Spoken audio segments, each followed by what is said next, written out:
He's back. This panel is IFR, Instrument Flight Rules, VFR, Visual Flight Rules, and UTM, or UAS Traffic Management, the future of air traffic services. And I'm joined on this panel by some folks I've known a long time and some folks I've just met, but it's a really prestigious panel of experts. To start with, my colleague of at least 2 decades, Mr. Steve Bradford, who is the Chief Scientist for the National Airspace System in the FAA and one of the key people behind not only NextGen, but the FAA's move towards UTM. And then we have Dr. Marcus Johnson.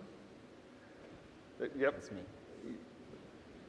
Oh. Am I sitting in the wrong place? Yeah, I know. Yeah, so we'll figure that out. But that's Dr. Johnson. Deputy Manager for Unmanned Aircraft Systems Traffic Management at NASA Research, and his focus are intelligent systems, aerospace applications, integration of unmanned systems, and Dr. Scott Campbell, the head of UTM System Design for Airbus, are responsible for the design and architecture of Airbus's unmanned traffic management system that will enable safe, secure, and scalable integration of new aircraft into the global airspace. He holds a PhD in aerospace engineering from the University of Illinois at Urbana-Champaign, is a multi-engine commercial rated pilot and flight instructor. Lorenzo, who I just recently met at a luncheon, and my first impression was, wow, this guy's got a lot of energy. We really hit it off, very like-minded regulators, air navigation service providers in the area of UTM. He's an aerospace engineer, innovation manager, and specialist in aviation systems and drones. Lorenzo co-leads the Swiss FOCA, which is their regulator, innovation and digitalization unit, creating cutting-edge frameworks for seamless and safe integration of advanced technologies. And then we have Mr. Stewart, Mr. Ken Stewart, who is from Aeros. In case you're wondering, and I struggled with this for a while, the X is silent in Aeros, like xylophone, right? He joined Aeros as CEO in 2017 as an entrepreneur in residence with GE Ventures. Aeros was recently acquired by GE Aviation Systems in January of 19, is leading a new era of commercial unmanned vehicle solutions that include unmanned traffic management platforms, waiver and exemption services, and intelligent avionics focused on enabling UAS operations and establishing the foundation for safe, scalable, integrated urban air mobility. So quite a panel of esteemed experts, and we've been talking a lot today about, and I've heard at least 5 or 6 times, we're going to integrate, not segregate, right? So this has been a big topic, and the first thing I'd like to do is go down the line, and from your perspective, what does that really mean, integration versus segregation? Because even on the last panel, you know, we were talking about the fact that essentially routes or corridors or other things, which are a form of segregation, deconflict the airspace strategically, right? Is that okay? Is that still integration, or is that segregation? Steve, we'll start with you. Oh, thanks a lot. You're welcome. And if your microphone doesn't work, we have a handheld. No, I think it works. Yep. But yeah, I can hear myself, which is scary. I think that segregation can be a form of integration. I really think when we talk about segregation, we're really talking about either who's being kept out of an airspace, like VFR are kept out of Class B unless I have this, this, and this. But then we make accommodations to let them in, which I would call integration, just like you said. So a VFR corridor, to me, is integrating them into an air traffic management system, air traffic management airspace, but not requiring air traffic to provide separation services. So I think that if we consider how can operators get enough information so they can behave more like VFR and do not require air traffic services, I consider that integration. Now, do I have to keep them in specific airspace in order to assure that? That would be segregation, and we'd have to discuss that some more. Okay, Scott? I would say that when I think of integration, I think of airspace that has the ability of all types of vehicles to really occupy under some set of rules and procedures and really technology that we're all developing to support. Okay, Marcus? Yeah, so kind of mirroring both Scott and Steve's response, I tend to think that integration really focuses on the ability for an operator to have awareness of the requirements that are imposed on them, no matter kind of what airspace that they're operating in, being able to seamlessly move throughout those airspaces and comply with those regulations and those requirements. And the airspace itself has the ability to actually exchange that information and support them, whether that's through air traffic services under ATM, whether that's through UTM and digital means, data exchange. But the ability for an operator really to get from point A to point B without really having to drastically change what they're doing, and it is very seamless. I really think that's kind of the end state of where we're looking at for integration. Okay, Lorenzo, you look very different than your picture. Have you seen that? That's awesome, right? Yeah, I was lazy. You have a enough. lot more color. Yes, it's good, it's good. I mean, that would be bad. No, I mean, I wanted to expand what Marcus said, maybe from the perspective of air traffic management somehow. I mean, basically, it's the same thing as what you described for an operator applied to the air traffic as well, right? Air traffic management, whatever that is, being fully automatic as a UTM or manned, you know, being able to manage whatever object is in that airspace that we call integrated in a seamless way without having to apply, you know, special, strange, additional procedures, but to be part of the normal procedures of that airspace. That would be for me integration. Okay, Ken. Sure. I think, you know, to me, segregation, integration. Integration is when we stop saying unmanned and manned and we just call it aviation. And different areas of, you know, airspace require different levels of integration. So I think, you know, it's multifaceted depending on where your area of operations and whether you're urban environments or rural environments. You know, what we think about in the UTM space is you're essentially providing that IFR, VFR capability to your remote piloting command because you're essentially giving him this virtual reality view into situational awareness of his area of operations, regardless of where he's operating. So I'm going to throw this question out to everybody on the panel or anyone on the panel. So we've talked about segregation and integration, and I've heard kind of both sides that there's no pure integration without some form of segregation, and not all segregation is bad. But are there limits to the segregation approach for UAS? And what are those limits? What do you see as those limits that if we don't achieve integration in your mind, we will be limited to or limited from? So, Yeah, Marcus. Oh yeah, so I'll take a first stab at this. Certainly some forms of segregation are beneficial, right? I think earlier it was mentioned that masking was used as a mechanism, right? And that's, in my mind, that's kind of expanding navigable airspace for certain parts of users that may not be available for other users.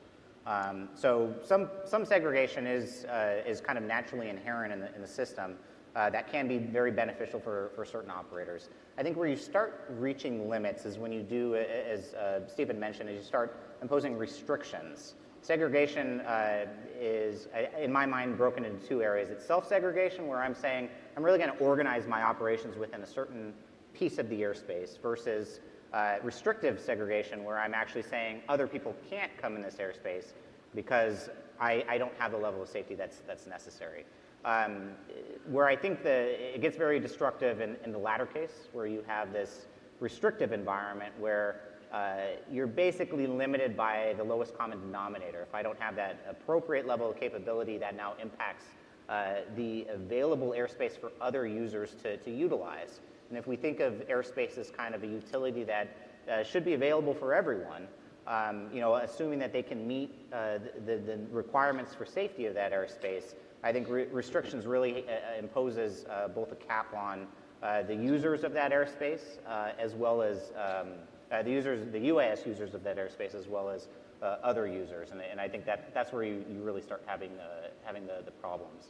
The first portion where you're kind of organizing yourself, I think ends up being maybe a benefit in some regards, where I'm saying, okay, you know, we can put more throughput of an aircraft if we organize the airspace in a certain way, but we're doing that selectively amongst ourselves as opposed to restricting others from it. As opposed to something imposed, so it's voluntary as a way of structuring for efficiency versus mandated for a regulatory, presumably underlying a safety condition.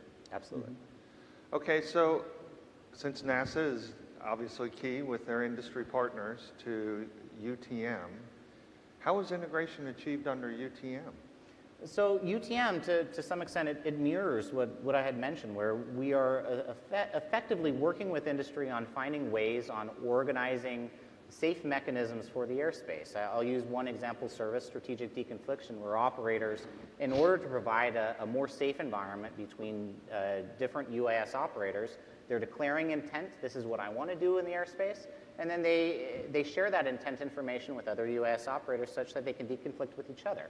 There's no presumption of the use of that airspace which restricts other users from that airspace, but this is an effective safety mitigation for them such that they can try to self-deconflict with everyone else. So integration is really viewed as this community coming together and finding means in which they can work together to promote safety through services to help support operators, right? Ensure that they won't hit each other and that they are maximizing the use of the airspace, making sure that they're have efficient operations, and really just, again, promoting that culture of safety within aviation. Okay, thank you. So staying on UTM, actually no, Steve, going back to segregation and its limits. We've heard a lot about the limits of staying 400 feet and below as a segregation technique. Why can't we live with 400 feet and below for a long, long time? Why do we need to move above 400 feet? Well, I think you need to move above 400 feet because you're going to get types of operations that can't actually operate 400 feet and below. But we don't want them to actually impose a burden on the air traffic system if they don't have to. So I'm assuming, big assumption on my part, this is not FAA policy, I'm assuming that a lot of urban air mobility will basically have to follow the UTM conditions where you won't file a flight plan, you won't talk to air traffic controllers, but you'll have to give intent, and you'll have to strategically deconflict with other operators, both UAS, manned, and other UAMs. And I think that that's the only way we can get to the future, because we need these people to cooperatively separate themselves, which they can't do strictly with eyeballs. So they need that intent. They need that one level of automation beyond VFR. A lot like IFR, except for you're not sharing it with air traffic, you're sharing it with others. So Scott. Yeah. Yeah, I really should use the visual cues I have, shouldn't I? Scott, Airbus has a large presence in UAM, and that's a big focus of your work in Airbus. How does UTM and what we're doing in UAS today, how does that fit with the Airbus's vision of UAM? Well, it fits really well. Airbus's vision of UTM is a very holistic sense of that it's a collection of services that are going to support UAS. Those services are going to grow to support UAM and any use case or mode of operation that we can come up in the future. I think that it's important from our standpoint in thinking of UAM that we do consider that there are future use cases, and that when we're developing UTM and that when we're working with NASA and other partners, that we're shooting not just for the near term, but we have an eye on what can be in the future. And the other aspect of UAM that I find really interesting is that you have UAM in a way existing right now in urban helicopter operations. And one thing that we can think about is, well, how can UTM services that might not be safety critical be used as supplementary information to really help existing helicopter operations increase safety and efficiency? as we develop the UTM services for UAS. Okay, interesting. So Lorenzo, we haven't heard from you in a while. In Switzerland, how are you approaching integration, segregation, and what role does UTM play in your concept? Yes, this is an interesting question because it goes back to I heard a lot during this today, the business cases, the business model, what is next. Now it's not more about experimenting, now it's about making money, having a business, right? And so when you start to interact with companies that are trying to make a profit out of their operations, you realize that segregating them in a certain confined area where everything is easy doesn't work, because that's not where they're going to make money and that's not where they want to make their profits. So the actual pressure on us to move from the easy segregation path to, well, now I am in the controlled area, I am in a CTR, I'm flying over Zurich, I'm flying over difficult areas, I'm close to the border. It's coming from the fact that the industry are moving away from experimenting towards their business, full development of their business. So that's where the pressure is coming from. And as much as you try, to somehow come up with ad hoc systems, ad hoc procedures, you realize that kind of works in the short term, but it doesn't scale. So the real issue is you can always find a way to integrate with ad hoc situations. Make a phone call to the tower that will tell you go, right? And when you land, make another phone call and it's good. It is integrated. You're flying around together with other aircrafts, but it doesn't scale. And when you look at this operation going on, I really appreciated what Earl was saying before at the panel. You have to look at these things, otherwise you don't get a sense. When you look at it, you realize, okay, but this is never going to scale. This is not okay. And you immediately realize, I need a UTM. It's a must, because if I don't, this integration is never going to happen. It's kind of a virtual thing that you try to force into the system, but it doesn't work. And so that's what we are doing, is looking at these operations. We said, okay, UTM is the answer to this problem now. And so let's work on it. Let's start very quickly to work on UTM. So it sounds like the way you're implementing UTM in Switzerland is very similar to the concepts that we saw coming out, or we see coming out of NASA, the sort of things that Airbus and Aeros are working on in their UTM systems. A question, we see different models around the world, and personally I'm usually only focused on our model here. We have a model for UTM where there will be multiple service suppliers in the airspace. And I know some air navigation service providers are choosing to go down the road of a single. Where is Switzerland in this view? I think for us, the answer is very, very simple and very, very clear. We are following, let's say, your model, which is we are not looking at a single provider. Absolutely not. I think that's a wrong approach to the problem. We are looking at a competitive market of service providers and data providers. And I mean, to be honest, you can make this kind of like a matter of idealism, say like, I think that this is the right way to go. But I think also if you look at like a country like Switzerland, very little amount of people, not really a market for a single provider to offer services over there. The question is, how do I leverage the fact that there could be worldwide providers, USPs or USSs, that are offering these services all over the world and can include Switzerland as like the 1% of what they are doing all over the world, versus trying to force the market on a single provider in Switzerland, which will probably not survive. And then I need to finance with public money to make sure that they continue to exist. So we are not there yet where all these economics aspects of the use space in Europe or UTM are solved, but we already see this emerging. You got to be careful in saying we're going to have a single provider if your market is not good enough.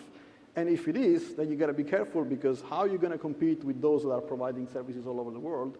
How can you be competitive there? So even if the economics are not completely understood, you kind of have a sense of the fact that you need to be very careful, otherwise you end up with a complete failure. And that's why we are really happy to get inspired by your models. Well, and I know from my experience, I see that our companies that are providing services or doing business here that are also doing business in other countries Exactly. learn different lessons over there. Yes.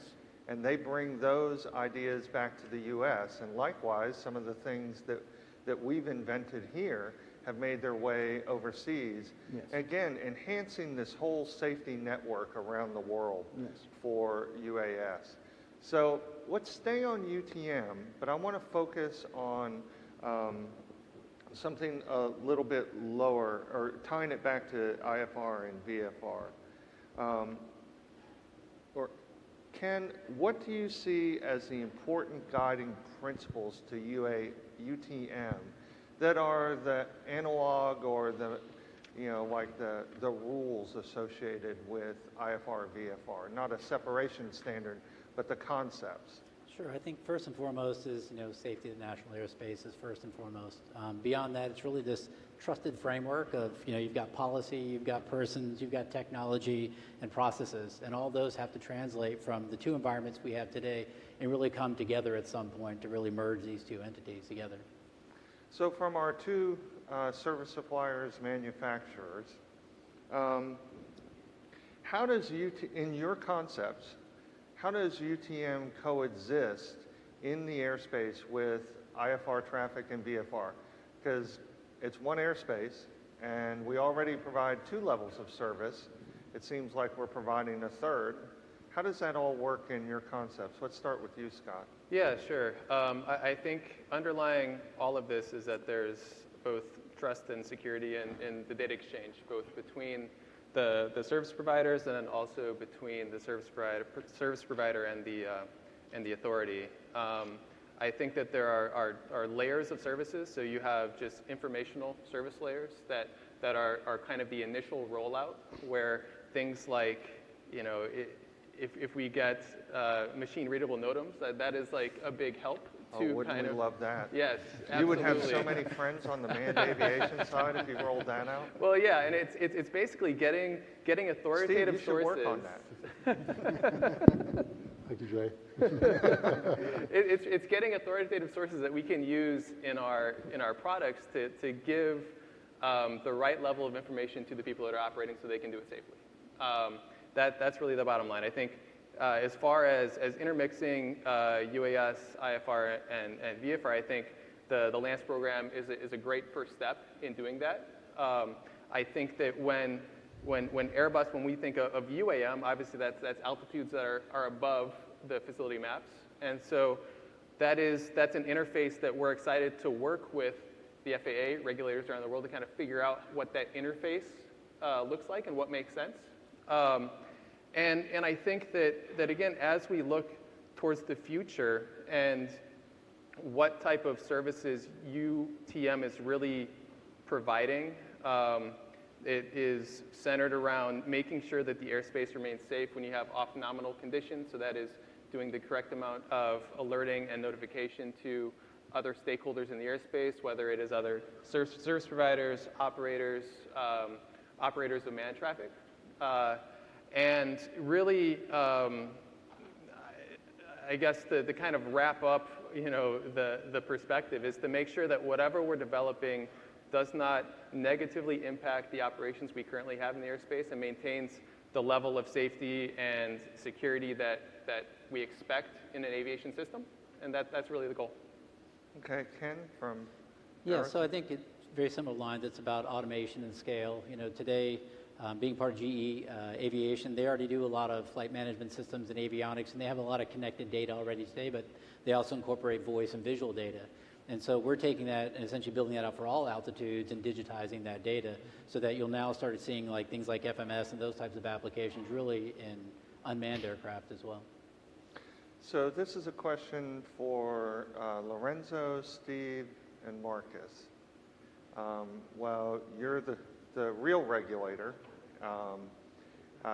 Marcus and Steve represent the federal side for us. And I think there's a lot of uncertainty around, do I get to just choose whether I'm IFR or I'm UTM, or are there a set of conditions that sort of force you or would make you need to use UTM versus IFR in particular, or even VFR? And I'll start with you, Lorenzo. Okay, this is a tricky one because I don't think in Europe we have consensus around this.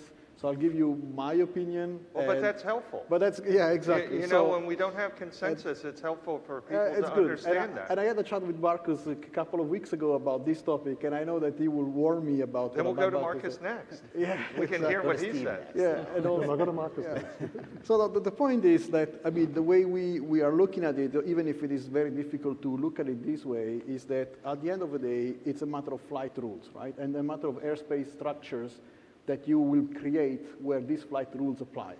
So today you have the traditional airspace structures, and within this airspace structure you have VFR and IFR flight rules.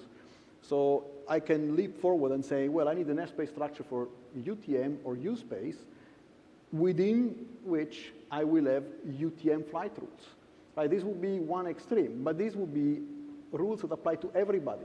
So these are not flight rules that apply to drones. These are flight rules that apply to everyone in that airspace structure, which is called UTM, or in Europe, U-space. Now, when I say that, of course, then all the alarm bells goes off and say, what? I mean, what are you speaking about? Are you going to now require manned aviation to equip and all of that? Well, I say, well, it depends. Because, of course, I can say, yes, why not? If I'm operating over a city, there is no reason why a helicopter that is flying over that city cannot be part of a UTM airspace structure following UTM flight rules.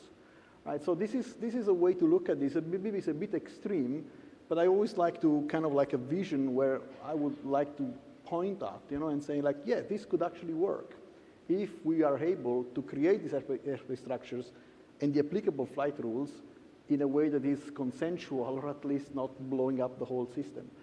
The fallback solution to that, I'm not yet very clear what it would be. I think Marcus is much more clear on that. It's like, how do I put the UTM on top of an existing airspace structure without actually having to change it somehow, right?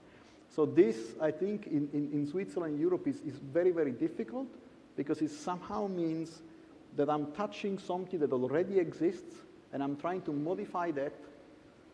And every time we do that in Europe, the challenge is creating consensus around, what has already been established now for many, many years, and where all the political equilibriums have been created. So sometimes in our side of the pond, it's easier to say, let's create something new and agree on this from scratch, rather than trying to change what already exists. Marcus? All right, so I differ a little in opinion, at least from kind of how good. how I view it from the U.S. stand, and Steve certainly can correct everything that I say right now. Well, don't worry. I've worked with him for I 20 was years. looking at You can Steve be while I was assured he speaking as will. well, right? Oh, wow. So I tend to think, again, from the U.S., I tend to think changing kind of airspace structures and classifications tends to be a long pull. The way I approach it is you focus a little bit more on the nature of the operation. So given what you're trying to achieve, that may put you in an IFR or a VFR or a UTM type of ecosystem. So that's, in today's structure, it doesn't kind of almost say, irrespective of the airspace will have its own set of requirements. And then what you're imposing on top of that is the nature of the operation that you're trying to do will have a requirement based on the bucket that you're kind of in, based on the operation you're trying to run. That's how today's operations tend to look. Where I think UTM is starting to inch that paradigm a bit is essentially you'll still have requirements associated based on the operation, but what I think you'll see is operations may start changing between I'm starting in UTM, transitioning into an IFR flight, right? That may end up eventually evolving through the system. And so we may not think of it as a static construct where, okay, I'm in this bucket. But Or we wouldn't necessarily think of it as an exclusive or. exactly. It would just be a simple or. Or a simple or, right? Or And so I think these flight rules will exist for different types of operations. You may have several different flight rules that apply to your operation. And again, when you get to that integrated state, it's seamless. You can make those transitions and still comply with the regulations of each of those buckets. Now I'm going to turn it over to Steve to. Well, and I'm going to give Steve a bonus question when he finishes this one. Okay, so the way I look at it, and this is the way I look at it, and the word is structure, but I don't use structure in terms of the necessarily, classes of airspace. Controllers work on structure and patterns. So if you're going to operate that's going to interfere with the controller's patterns, so that he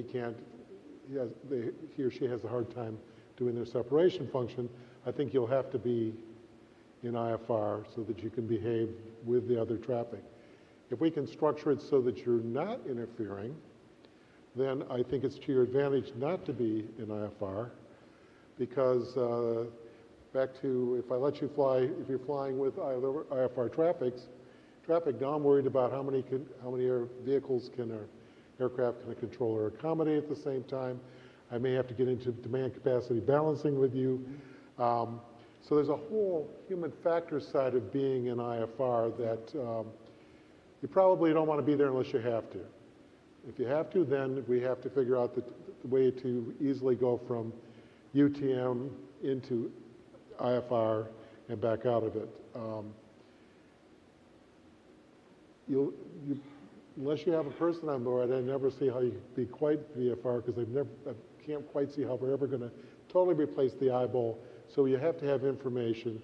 You have to be cooperatively separating. So I think your choices are UTM, where you may actually have higher volumes and more tempo, because the vehicles are constantly connected, constantly sharing information, or IFR, where the controller is frequently talking to you, but monitoring you, and you are aware of the other aircraft, but you're not actually making decisions about the other aircraft. So I think. So IFR, well, first off, I'm going to ask the audience, please, we'll get to your questions very soon, but please feel free to send your questions in now. But Steve, so IFR and VFR, as we've said, are rules to the road. I know a lot about UTM. I know a lot about technology of information connectedness. Do we have the UTM rules of the road? We're going to start with you, and then I'm going to offer it up to everybody. I think we have the conceptual concept for what the rules of the road are going to be. They're based primarily, I think, on sort of a blending of VFR and IFR, in that we know how to cooperatively separate. When two UASs approach each other, you don't have the opportunity to self-separate. You actually have to know what you're going to do when you do it, just like you do with VFR. VFR pilots don't communicate and decide who's going first and who's going second. I think the difference is, without the eyeballs, you have to layer in additional information, which is, for controllers is the flight plan, for pilots and operators here, or USSs are supporting them, is the intent. And so I see this sort of as a blend, where I am saying, what is the information load that I can use to be able to make VFR-like decisions in VFR-like rules of the road, but not be an IFR. So actually, I'm going to go a little bit back on what I said. All this being said, Scott, Ken, you're building UTM systems. We like to talk a lot about it, but you're actually building them. Do you feel you have the basis for what you need to do those rules of the road and to build those services now? I think we're coming up with it. I think it's a discussion that's ongoing in standards bodies, in forums like this. I don't think it's necessarily an easy process, because there are a lot of stakeholders, and you really have to take everybody's opinion, or try to take everybody's opinion into account. And so I think we're on the right path. I think that there's absolutely a crawl, walk, run type approach with this. So because I don't think we'll necessarily get to the end state understanding of what the true rules of the road are for UTM tomorrow, but there's probably some interim steps that we can take to allow people to go out and operate in the interim. So, Ken. Yeah, so I think I agree with most of that. I think the part that we're still, so we have a good foundation for how to build a UTM. I think everybody has kind of the framework and the vision. I think there are still some things we need to think about in terms of compatibility between manned and unmanned. And part of that challenge, and I can give you, demonstratable situations we've gone out and flown in, uncontrolled environments, uncontrolled airspace, flying beyond visual line of sight, where we've had to bring in our own mesh network because there's no cellular coverage. We had to bring in radar systems because the ranchers that take off don't chirp or emit a signal. And we're like, well, it'd be great if somebody there could just, a similar product like LAANC out, in rural air mobility, right? To be able to give us an idea that they're operating that area so we can deconflict that way. I think there's still some work that has to be done, and really we need to start looking at what can we take as we develop the UTM and apply that to some of the manned space in a way that's, economically viable, of course. But it's not economically really viable to bring a $250,000 radar system, a mesh network out in the middle of nowhere. And so I think that'll help us scale. If I think about, similar industries like cellular, when it went from 2G to 3G, the US got stuck at 2.5G because we had backward compatibility issues. Well, the rest of the world went right to digital. And we don't want to see that same thing happen. So I think we have to look at both systems and start really thinking about how do we take the things that we've learned in unmanned and start applying them to some of the manned concepts. Okay, so I've heard each of you express this in slightly a different form, that there are these edge cases or boundary cases that we're concerned about between IFR and UTM in particular, and when we're in the same airspace. And I've heard you talk about information sharing and airspace structure for complexity and rules of the road and a number of techniques. But this goes out to everyone simultaneously, so this is your opportunity to all talk over each other, and I'll separate you. What are the edge cases, the boundary cases that keep you up at night when you're thinking about either the concept of UTM, the regulation of UTM, the research, or the implementation? You got one? Good. Yeah, I mean, I get back to what Ken just said, is that we have manned aircraft who participate in the sharing of information at various levels. It would be good if manned aircraft voluntarily participated in a UTM system where they basically say, I'm going to be operating here at this time so other people know.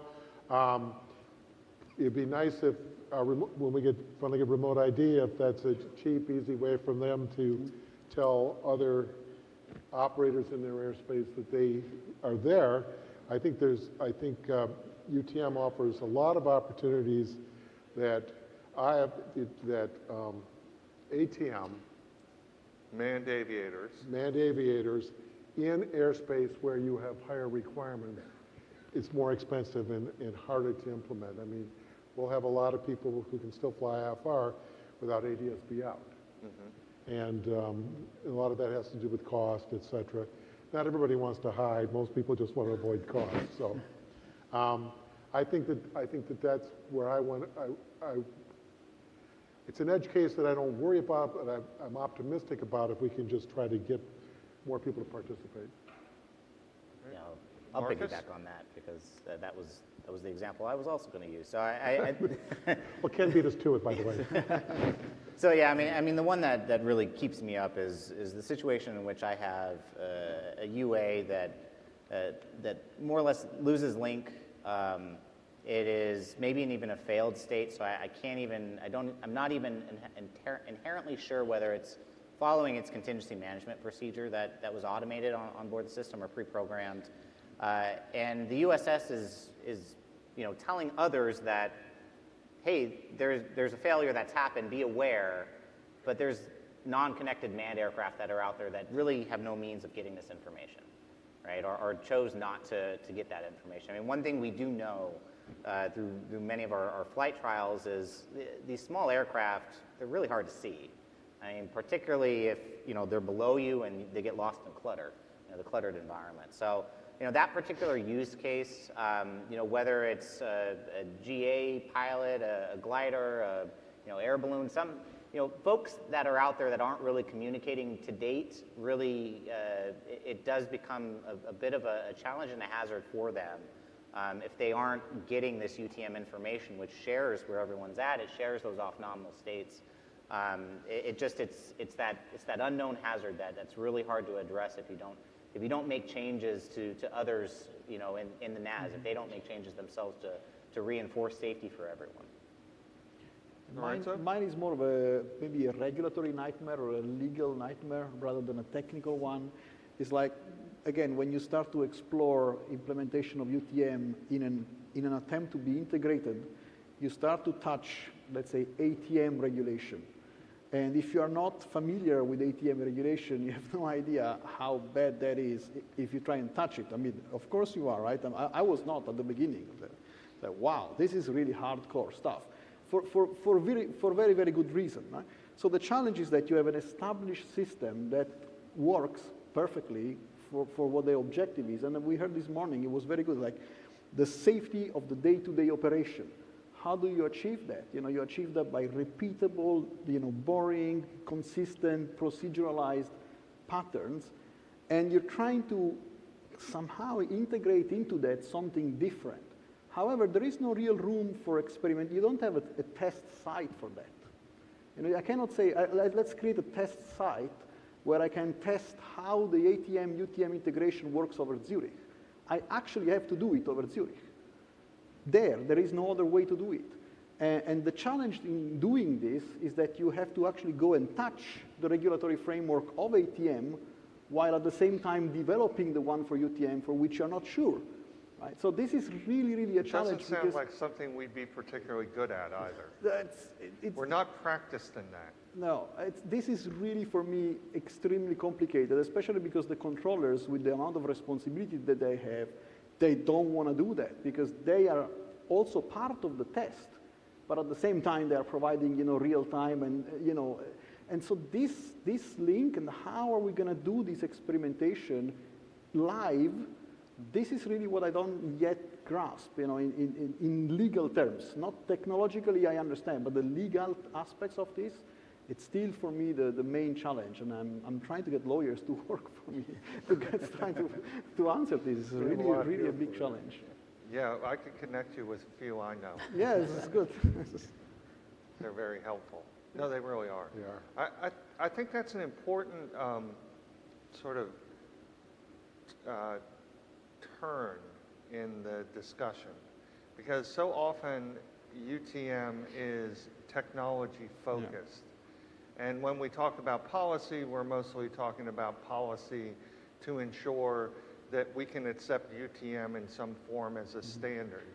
That's a very difficult challenge, and it sounds very much like a barrier to full integration, in fact, right? If we can't solve this boundary, if we can't find the right place to test it, how can we even say that we've solved it? Yeah. That's any other? Yeah, so I guess the thing that keeps me awake at night, it's not so much policy. I mean, I know we have a little bit lagging policy, but every time new technology comes out, policy always lags the technology, so we'll get there on that. Cybersecurity, things like that, veracity of data, that, is it really authoritative in the data that we're pulling together? This is a system of systems, and there's got to be some sort of trusted framework, and so I think there needs to be a little more emphasis on security, that type of work. And then the other thing is our sense and avoid technology is really scaling the way that we need to, and I don't mean like ground-based radar, I mean airborne-based systems, because, we really don't have, although probably some carriers might differ from this, we really don't cover the whole United States with cellular. There are holes, and we're not going to put ground-based radar covering the whole United States either. So there's got to be other technologies that have to step up to that. And those are things that are really critical to enable this space. It's interesting, the last panel in this room, that topic came up. And one of the conclusions of the panel is you will never practically solve the problem of uncooperative targets. Yeah. You have to design, Can't afford it. or uncooperative aircraft, I should say. Sorry, I sound like an old ATC guy. I am old, but you really can't ever assume that you have a fully cooperative system. There will always be non-cooperative aircraft in the system, and we have to build our see and avoid, our detect and avoid, our UTM with the fundamental principle that those will exist. I thought that was a very important conclusion coming out of that panel. It was nice to hear you say, sort of reiterate that message of we have holes in that whole area of detect and avoid, see and avoid, and we need to fill them in order to be able to solve these boundary conditions in order to really make UTM effective. Sure, and that applies to both manned and unmanned. Yeah? So a lot of, I guess my nightmares are kind of aligned with Ken's. But one other thing that piggybacks off of some of the other things that were brought up is that as we think about how the system is going to grow and as demand is going to increase, what I am concerned about just making sure that whatever we're building is scalable to the sense of when you do have constraints that pop up in the system that then cause a demand capacity imbalance, that we have mechanisms in place to make sure that the response is a coordinated response. I think that's important to make sure that people aren't just responding to an emergency in their own silo, and that there's something that helps make it as safe as possible. So I like that point because we experience demand capacity imbalance every day on the manned aviation side. And it's very much a human-based solution in terms of conversation. There are technologies, sorry Steve, I didn't mean to disturb you, very important technologies in next gen that help with that, but it's at the core, there's a very human component. And with the UTM, it's a highly automated system. To the panelists, where do you see that human conversation component coming in? Yes, please. Okay, so I also point out that the demand capacity imbalances we see every day are most often met by hours of conversation and pre-planning, unless it's a ground stop.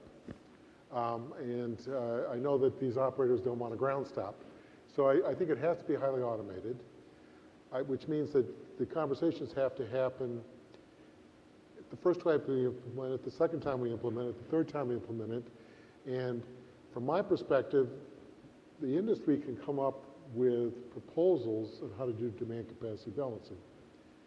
The regulator / airspace manager has to make sure that they're equitable, that they're not keeping people who don't have the fastest computers out of the airspace. But I don't see how we can do any of this with real-time conversation. It's going to have to be pre-planned. So this is, we're going to have to do the 25, 30-year walk we did with manned aviation and commercial aviation as fast as we can. Because this will occur, maybe not next year, but probably the year after that or the year after that we will get to a demand capacity problem. The other thing I think we may have to do is I don't want to use the word air restrict, but I think we may have to establish that at the most dense airspace, we may have to have a higher level of performance of the vehicles and the operator and the USS than we would at another place, because you shouldn't take an inordinate amount of airspace to operate in this environment. So I think the combination of those two, but those are all pre-planned. That sounds very much like pre-planned rules of the road, pre-planned structure, pre-planned ways of doing business, which maybe that means, as you're saying, the human conversation has to come in way before it. So in fact, you can automate it. Yep. Right? And it has to be an industry consensus. Those who are operating the aircraft, those that are managing the airspace, those that are regulating the airspace and ensuring the overall safety and integrity of the airspace. So are we on that path right now? And do we need to start adding more resources as a community to establishing? I know we're doing some early work in some of the standards bodies, but should we be augmenting that? I think it's important. I think that we're taking first steps to do it, but I do think that equity or fairness in the airspace, whatever you want to call it, I think it's something that we do need to consider as a priority when we're putting together standards and we're putting together architectures and things like that. And so, the more resources, the better, but I do think it's a priority. Yeah, Marcus. Yeah, from my standpoint, there's going to be some capabilities which require higher levels of oversight. There's going to be some capabilities which require less levels of oversight, and maybe there's going to be some capabilities which require, maybe minimal to no oversight. I think from both sides, the codifying the business rules that are established through these discussions, I think is the easy part, right? That's the technology piece of it. Establishing the business rules, I think, comes from the standards making groups. It comes from, for certain maybe current ANSP functions, maybe that would come from the regulators. But ultimately, I think if we start taking this from a process standpoint and establishing the ways in which we would establish business rules, I think using LAANC is one iteration of a model. Maybe the regulator qualified type of service. But we also need to complement that with industry establishing their own business rules as well. So we need to work through these processes as an industry. I think again, the FAA has kind of shown one path for a certain type of services, but I think there's another path for industry-led services, and we need to work through that process, and it will get easier. I think we're foreshadowing that we're open to that, because you see that when we interact with companies like Airbus and Aeros, there are a number of services they're providing that we in no way are attempting to regulate, right? And I think we see that with some of our service suppliers, but that's a very small toe in a very large body of water. Yeah. And I agree with you. I think we need to explore that much more purposefully and expand that. And Lorenzo, I want to go to a very specific question for you. How important is it that we agree on all of this internationally, or can Switzerland go off and do what it wants to do, and the US and Canada and Brazil and Rwanda? At what level do we really need to harmonize and standardize? Yeah, the challenge there is that if you harmonize, let's say, too much, you end up in a stalemate because you never agree on anything, right? So, and if you don't harmonize at all, what happens is that countries like Switzerland are left behind because we don't have a market. And this means that the companies that are coming out from Switzerland cannot actually easily operate worldwide, which is obviously not good, right? So clearly the effort to harmonize is key. Now the challenge that I see in this effort is that from an authority point of view, there are various venues in which this is happening, from ICAO all the way down to JAROS. We mentioned the SORA before, I had to mention it, of course, again. And there are other venues. From an industry point of view, I have to say that I have observed myself in the past couple of years the challenges of an emerging industry with immaturity at the beginning, where industry was competing on the product and on the standard, and this left, a lot of standard, behind, because there was no way for them to agree. Everybody was trying to impose their standards. Now, this is slightly changing. I think I'm seeing a change. Probably this year was a good year for a change, and hopefully next year will be better, where industry finally starts to cooperate on a standard and then compete on the product. Now, the good example of that is remote ID. I mean, remote ID is a good example of a proper collaboration of industry. You have different solutions in there, but it is a common standard. So that is my hope, is that, okay, finally I see a good standard out there. If we continue like this, then I will be very, very happy, because again, as a Swiss regulator, as a small country in the middle of Europe, those are the standards I need to point to. I cannot do my own stuff. That doesn't make any sense. I'm so glad you brought up remote ID, because remote ID to us is the fundamental next service that needs to be put in place and to us as to well. ensure UTM works. Yeah. It is vital for the security, for the safety, and the overall integration of small drones into the airspace. So let's go forward a year or two, and our cadre of remote ID operators is up and running and has an infrastructure, and we're moving headlong towards implementation on remote ID policy. What are the next, I'm going to ask each of you, and this is our lightning round. We only have 7 minutes left.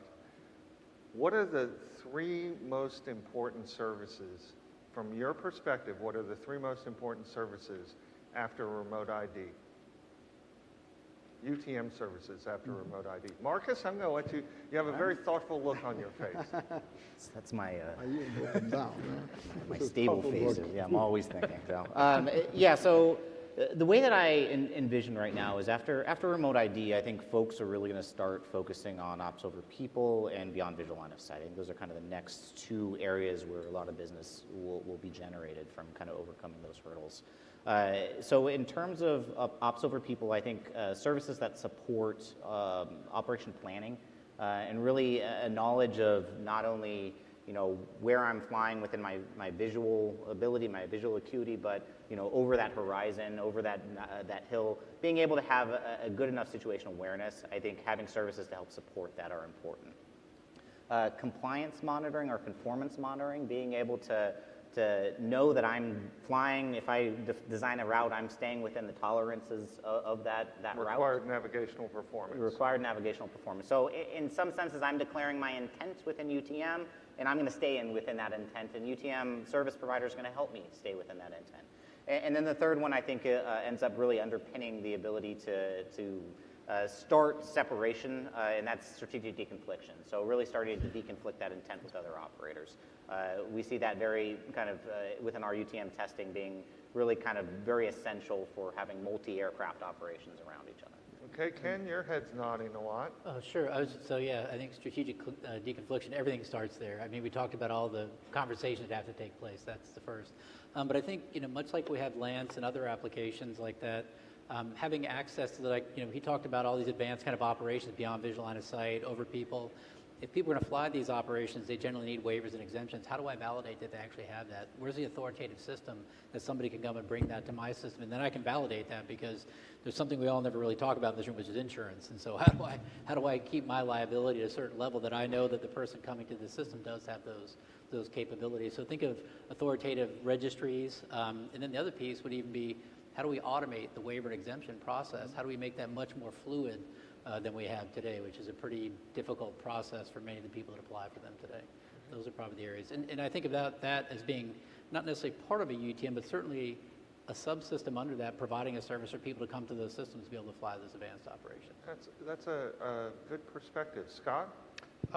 Yeah, I'll echo the strategic deconfliction point. I think that's critical to make sure that we're at least set up for success when we're doing planning. A couple others, so kind of underlying Ken's point about waivers and flight authorization, I think that a critical service, or at least a beneficial service, I'll put it that way, is having some service that is around quantifying risk to air and ground, so that when operators are planning, they have an idea of what the risk level is for a given route versus another, and especially in cases when you have to go off nominal to make sure that you're all following a path of least risk. And then the last one, I think, is kind of along with Marcus's conformance monitoring, but taking it to more of off-nominal detection and alerting. So if we have a system of vehicles, how can we identify which ones are going off nominal if they're not able to report it themselves? And then how does UTM sense that they're off nominal? In a way, yeah. I think that's one potential use case. And then it's making sure that the mechanisms are in place to alert and notify the stakeholders that need to be, I guess, notified in their space. So Lorenzo, from your regulatory standpoint. Yes, I mean, the answer to this for me is rather easy because, I mean, I'm leading JARO's Working Group 6, right? And within this group, we actually developed the SORA process. And the SORA process is what is used to actually do a lot of these waivers, even here in the US, and in Europe in the specific category. So it is quite obvious to me that what we need to do is to automate as much as we can in order to scale these processes. And as part of the efforts in the team, we discussed about how we're going to do that. And the answer is, well, we create a subgroup, which is called the Annex H UTM subgroup, which is led by the FAA. Jared Larrow is the lead of this group, and say, okay, let's identify all those services of UTM that can be instrumental to these automatic SORA approvals. And let's try to create a link in this famous Annex H between those services and the actual SORA. And guess what? I have written them here. The services are the one that Marcus has mentioned because he's also part of the team. So you need ops planning, you need conformance monitoring, and you need strategic deconfliction. Those are the services that will immediately support, an automatization of the SORA process. Not in full, because that's quite difficult to do, but at least in part. And I think that's really where we need to put our focus now, coming forward. Excellent. Steve, you get the last word. You know, mine are kind of boring. I have to work, if I go with beyond visual line of sight, then I have to figure out how to update LAANC to allow along path types of authorizations as opposed to the current. I really need a strong airspace management system so that we can provide real-time information to the USSs and the operators on the UVRs or any other airspace change. Be nice to change the facility maps whenever the configuration of the airport changes, those types of things. And the last one, which is, because I know we have to do it, is we have to figure out what the law enforcement service is to allow credentialed officials to get to the right information so they can to use the remote ID for the purposes that they would like to see it. Excellent. All very, I wouldn't have necessarily predicted all those perspectives, but they were good to hear. So Ken, Lorenzo, Marcus, Scott, Steve, thank you very much for your thoughtful insights on this panel. Thank you for being with us this afternoon. And to the audience, again, thank you for your careful attention. I hope this caps a very informative and successful first day of the symposium. And we will see you here bright and early tomorrow for more informative sessions. But this evening, we do have a networking reception, level 400 foyer, and we have a morning plenary that starts at 8 a.m. So thank you very much for your time and attention, and have a safe evening. We'll see you here tomorrow.